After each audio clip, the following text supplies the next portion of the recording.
जय हिंद छात्रों। इस वीडियो में हम जुड़ते हैं ऐसे प्रश्न से जो कि कक्षा 9वीं और 10वीं दोनों के लिए अति महत्वपूर्ण है।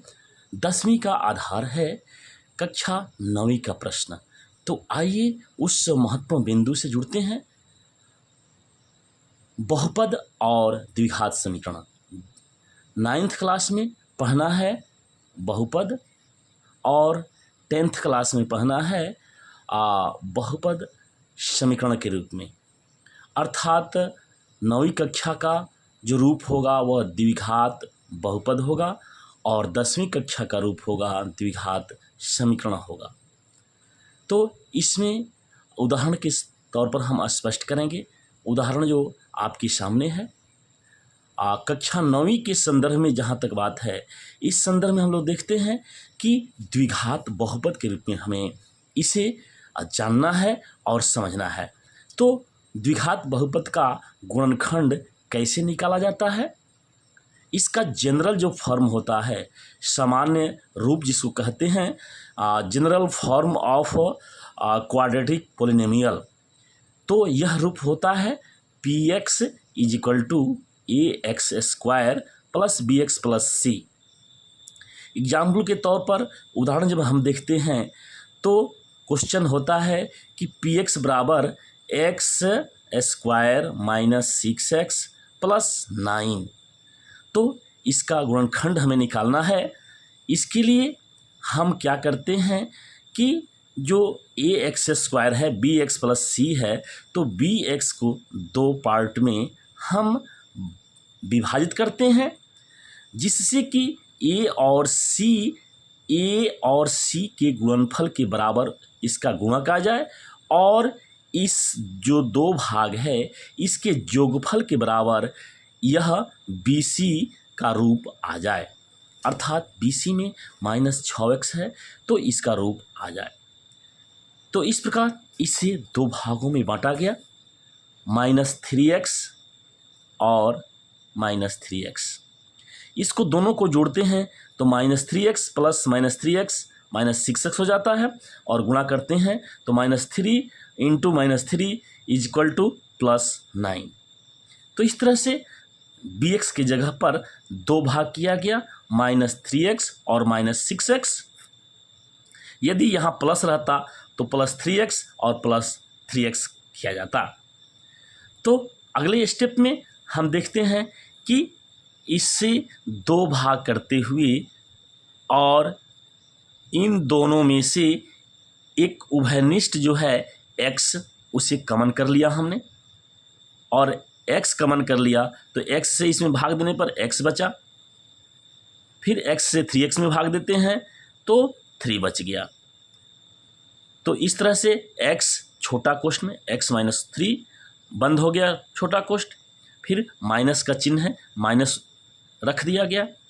इस दोनों में, इन दोनों पदों में जो 3 कॉमन है उसको हमने बाहर कर लिया और 3 से इसमें भाग गया -3 से, तो -3 माइनस कट गया और 3 कट गया, प्लस x बच गया। फिर -3 से इसमें भाग किया तो -3 इसको माइनस में कर दिया, यहाँ माइनस आ गया और 3 से 3 3 9, 3 यहाँ बच गया। तो इस तरह से 3 × x - 3 और x × x - 3 बचा। अगले स्टेप में हम जो कॉमन लिया गया है इसको एक साथ रख लेते हैं, x - 3 और जो यहाँ दोनों छोटे कोष्ठ में बचते हैं जो बराबर हैं, सेम है, इनको एक करके रख देते हैं। तो इस तरह से हमारा गुणनखंड हो गया x - 3 × x - 3।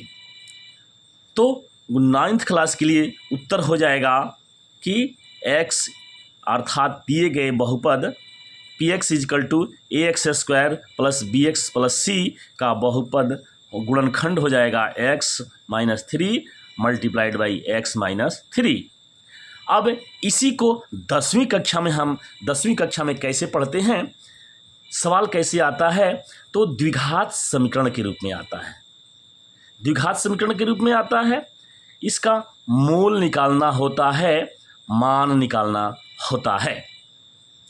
तो अगर सामान्य जनरल फॉर्म की हम बात करते हैं तो द्विघात समीकरण का जो सार्वभौम रूप होता है, general form of quadratic equation, ये होता है ax² + bx + c = 0। तो ये general form of quadratic equation हो गया। अब हम एग्जाम्पल की तरफ चलते हैं। तो एग्जाम्पल है कि x² - 6x + 9 = 0। इसके मूल निकालें। तो मूल निकालने के लिए हमें पहले स्टेप में आगे बढ़ना पड़ेगा। ठीक उसी प्रकार जिस तरह से 9th में हम 9वीं कक्षा के सवाल में हम लोग इसको 2 भाग किए, इसी को 2 भाग करना होगा। अर्थात वही प्रोसेस 3-4 स्टेप्स तक चलेंगे। पहला स्टेप में, दूसरा स्टेप में और तीसरा स्टेप में, 3 स्टेप में वही क्रम हम अपनाएंगे और इस तरह से हम पहुंचेंगे गुणनखंड के स्तर तक। तो हमने bx को डिवाइड किया 2 भागों में, -3x -3x, चूँकि माइनस है इसलिए यहाँ माइनस करना पड़ा। अगर यहाँ प्लस रहता तो +3x + 3x करते। और इसका टेक्निक यही है कि A और C का गुणनफल के बराबर इन दोनों का गुणनफल होना चाहिए तथा इनका योगफल इस bx के बराबर होना चाहिए। तो इस तरह से आप इस bx को 2 भागों में बांट दिए, -3x -3x, बाकी जस का तस उतर जाएगा। तो ये x² और 9 + 9 = 0। पहला स्टेप हुआ। दूसरे स्टेप में हम कॉमन करते हैं, 2 को एक साथ हम ले लेते हैं और इन दोनों को एक साथ ले लेते हैं। इसमें उभयनिष्ठ जो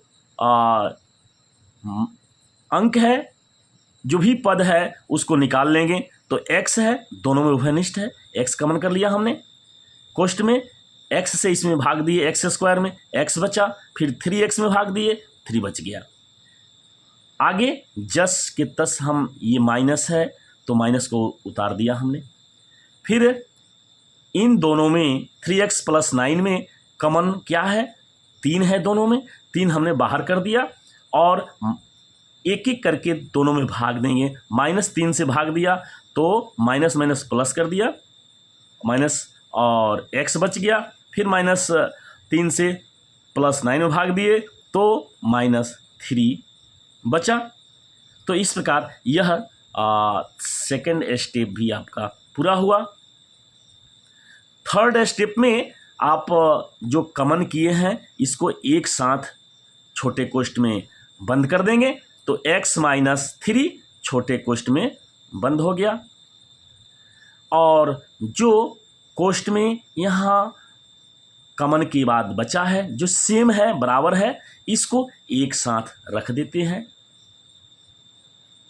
= 0। ये 9वीं कक्षा का ही स्टेप है, केवल यहाँ = 0 करना है। अब यह स्टेप, तीसरा स्टेप पूरा हुआ। चौथे स्टेप में, जो कि 10वीं कक्षा के लिए जरूरी होता है, यही इसमें केस 1 और केस 2, अर्थात एक गुणनखंड को केस 1 में रखते हैं, दूसरे गुणनखंड को केस 2 में रखते हैं। तो पहला गुणनखंड केस 1 में x - 3 = 0, x - 3 = 0। और इस प्रकार हम पक्षांतरण करते हैं।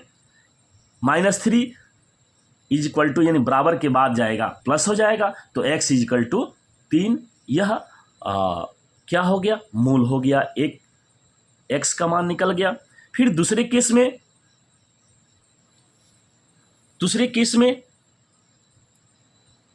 x - 3 = 0, अर्थात जो दूसरा गुणनखंड है यह भी x - 3 = 0 है। तो x - 3 = 0, this implies that x = 3। पक्षांतरण करने से 3 आ गया। तो इस तरह से मूल हो जाएंगे 3, 3। अर्थात इसके 2 मूल होंगे जो एक ही रूप में है, इसलिए इसके मूल अर्थात जो द्विघात समीकरण है उसके मूल 3 होगा। तो इस तरह से हम देखते हैं कि पहला स्टेप, दूसरा स्टेप, तीसरा स्टेप सेम 9th क्लास का ही चला आता है और एक ही प्रोसेस में होने का कारण 9वीं कक्षा का यह तीसरा स्टेप है जो 10वीं कक्षा में है। सेम इज इक्वल टू हम बराबर करते हैं और केस 1 केस 2 ही केवल दशम वर्ग में पढ़ना होता है। तो इस प्रकार आप इस निष्कर्ष पर पहुँचे कि दशम वर्ग में मात्र केस 1 और केस 2 के द्वारा मूलों का मान एवं प्रकृति को समझना होता है। तो इस प्रकार आप प्रश्न से जुड़े, इसके लिए बहुत बहुत धन्यवाद। यह ऐसा प्रश्न है कि आप इस आधार पर और भी प्रश्न तैयार कर सकते हैं, उसको हल कर सकते हैं। तो अगले वीडियो में पुनः मिलते हैं, तब तक के लिए जय हिंद, वंदे मातरम।